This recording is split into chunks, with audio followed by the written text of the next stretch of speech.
लखनऊ में सपा अध्यक्ष अखिलेश यादव की प्रेस कॉन्फ्रेंस। अखिलेश यादव ने बीजेपी सरकार पर साधा निशाना। अखिलेश यादव ने कहा, हिटलर के समय प्रोपेगेंडा मिनिस्टर होता था, भाजपा में भी सब प्रोपेगेंडा मिनिस्टर हैं।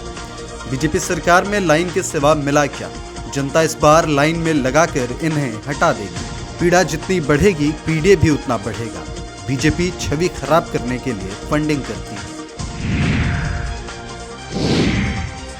लखीमपुर खीरी में बीजेपी एमएलए विनोद शंकर अवस्थी का बयान। विकास कार्य रोककर कार खरीदने की बात की। विनोद शंकर अवस्थी ने अपने बयान में कहा कि युवकों ने कहा है चलवे से चला करिए। 3 से 4 गाड़ियां लेकर चलने की सलाह दी।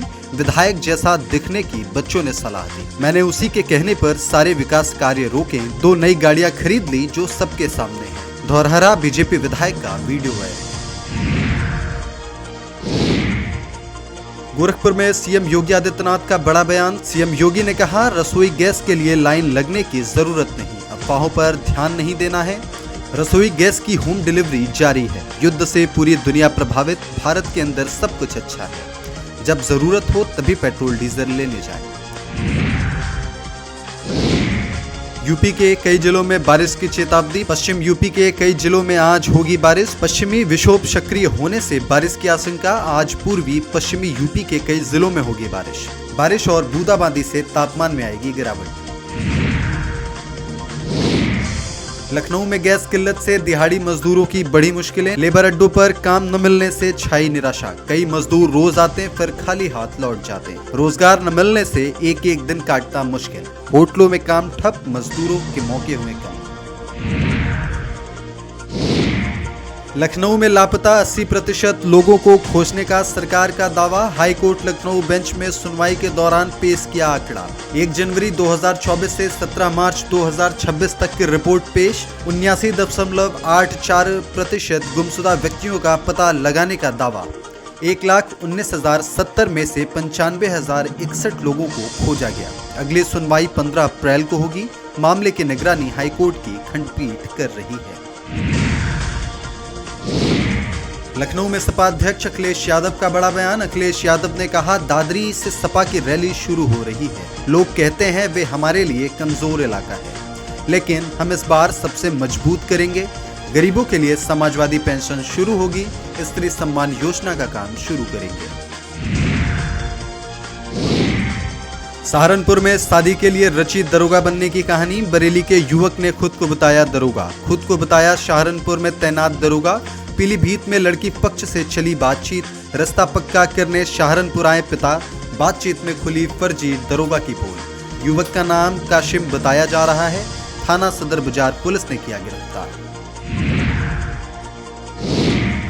वाराणसी में अभिमुक्तेश्वरानंद की फिर बढ़ सकती हैं मुश्किलें। अभिमुक्तेश्वरानंद के खिलाफ महिलाओं का प्रदर्शन। हिंदू महिलाओं ने अपमान का लगाया आरोप। केस दर्ज करने के लिए महिलाओं ने की शिकायत। लालपुर पांडेपुर थानों में महिलाओं ने की कंप्लेन। बयान से महिलाओं को शर्मसार करने का आरोप। खातों की और संबंधों की जांच कराने की मांग।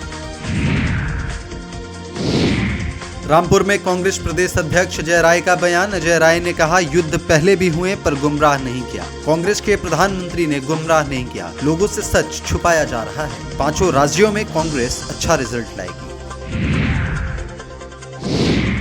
गोरखपुर में सीएम योगी आदित्यनाथ का बड़ा बयान। सीएम योगी ने कहा, युवाओं के सपनों की नई उड़ान। प्रधानमंत्री मोदी के नेतृत्व में विकास। आज के युवाओं में जमकर टैलेंट को टेक्नोलॉजी के साथ जोड़ रहे। 2017 से पहले युवा निराश थे। रोजगार नहीं मिलने से युवा पलायन करते थे। युवा स्किल पर विशेष ध्यान दे रही है सरकार। प्रधानमंत्री नरेंद्र मोदी ने स्किल को प्लेटफॉर्म दिया। पहले युवा पलायन करते थे। फर्रुखाबाद में एक्ट्रेस दीपिका पादुकोण को सीजीएम कोर्ट से नोटिस। सैनिक से ऑनलाइन ठगी में परिवाद दर्ज। एक्सिस बैंक के क्रेडिट कार्ड से हुई ठगी। दीपिका पादुकोण बैंक की हैं ब्रांड एम्बेसडर। सैनिक फयाज अहमद ने परिवाद दर्ज कराया। एक्सिस बैंक के चेयरमैन का भी नाम शामिल। सीजीएम कोर्ट ने सभी को जारी किया नोटिस। मुजफ्फरनगर में तलवार से केक काटना पड़ा भारी। हवा में तलवार लहरा कर काटा केक। पुलिस ने आरोपी रिंकू को पकड़ा। वीडियो स्टेटस पर की गई थी अपलोड। पुलिस ने तलवार को भी किया बरामद। मुजफ्फरनगर की नई मंडी का मामला। आगरा में पिता ने रुकवाया नाबालिग बेटे का निकाह, पिता ने दुल्हन के दरवाजे पुलिस को भेजा। बेटे का निकाह कराने पर अड़ी हुई थी मां, बालिग लड़की से निकाह करा रही थी मां। पिता ने चाइल्ड हेल्पलाइन से की शिकायत, दुल्हन के घर थी दावत, बारात नहीं पहुंची। पुलिस पहुंचते ही मेहमान मौके से खिसके, लड़की पक्ष को भी दी गई सख्त चेतावनी। एहतियात के तौर पर लड़की के घर पर पुलिस। फतेहपुर सिकरी क्षेत्र का अनोखा मामला। रामपुर में 5 बच्चों की मां प्रेमी संग फरार, बच्चों को नशीला पदार्थ देकर मां फरार। पीड़ित पति ने कहा नशीला पदार्थ देकर महिला फरार, नकदी जेवर लेकर महिला फरार। पत्नी और प्रेमी के खिलाफ दी तहरीर, थाना पटवाई क्षेत्र के जिबाई का मामला।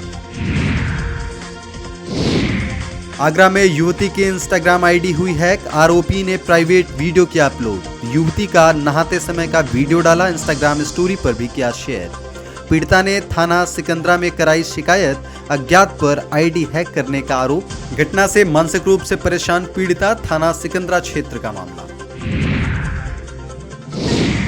हापुड़ में पत्नी ने पति को बीच सड़क पर पिटवाया, छेड़छाड़ का आरोप लगाकर पति को पिटवाया। भीड़ ने युवक की बेरहमी से की पिटाई, युवक खुद को पत्नी का पति बताता रहा। पति पत्नी के बीच कोर्ट में चल रहा विवाद, कोर्ट से लौटते समय सलमान पर हुआ हमला। पत्नी समेत 7 नामजद आरोपियों पर केस दर्ज, हापुड़ नगर कोतवाली में रिपोर्ट दर्ज। फिरोजाबाद में बस की खिड़की से गर्दन निकालना पड़ा भारी, मुर्गे के पिंजरे टीने के हिस्से से टकराई गर्दन कटने से मौके पर किशोर युवक की हुई मौत। अलीगढ़ से बारात में आया था किशोर कैफ। चिकन की दुकान के पास गुजरी थी बस, रामगढ़ क्षेत्र के आकाशवाणी रोड पर हादसा। मेरठ में महिला सिपाही को कार में खींचकर रेप का प्रयास, महिला सिपाही ने साथी सिपाही पर लगाए गंभीर आरोप। पीड़िता ने शोर मचाकर खुद को आरोपी से बचाया, नोएडा में तैनात सिपाही ने मेरठ में की घटना। महिला आरोपी पूर्व में नोएडा में साथ में थी तैनात, महिला ने आरोपी से लिए थे 40,000 रुपए उधार। सीओ की जांच के बाद आरोपी सिपाही पर केस दर्ज, रेलवे थाना क्षेत्र में हुई थी घटना। हापुड़ में गांव का रास्ता बना तालाब, रास्ते में भरा पानी मुसीबत बना। गंदे पानी से निकल रहे ग्रामीण, लोगों के घरों तक पहुंच रहा गंदा पानी। गांव में बीमारी फैलने का बना हुआ है खतरा, सिंभावली क्षेत्र के माधापुर का मामला। दिल्ली में समाजवादी पार्टी के नेता राजीव राय ने बीजेपी सरकार पर साधा निशाना। राजीव राय ने कहा मुख्यमंत्री योगी आदित्यनाथ ने हमारे उत्तर प्रदेश के गरीब नौजवानों को, बेरोजगार नौजवानों को विदेश में नौकरी के सपने दिखाकर और ये जानते हुए कि ईरान इजराइल में क्या चल रहा है, वहां युद्ध के आग में उन्हें झोंक दिया। और आज जब वहां पर बम गिर रहे हैं तो इनके मुंह से आवाज तक नहीं निकल रही। ऐसे लोगों को यूपी की जनता कभी माफ नहीं करेगी। जिस सीएम ने यूपी को सबसे कर्जदार प्रदेश बना दिया, उससे देश की जनता माफ नहीं करेगी।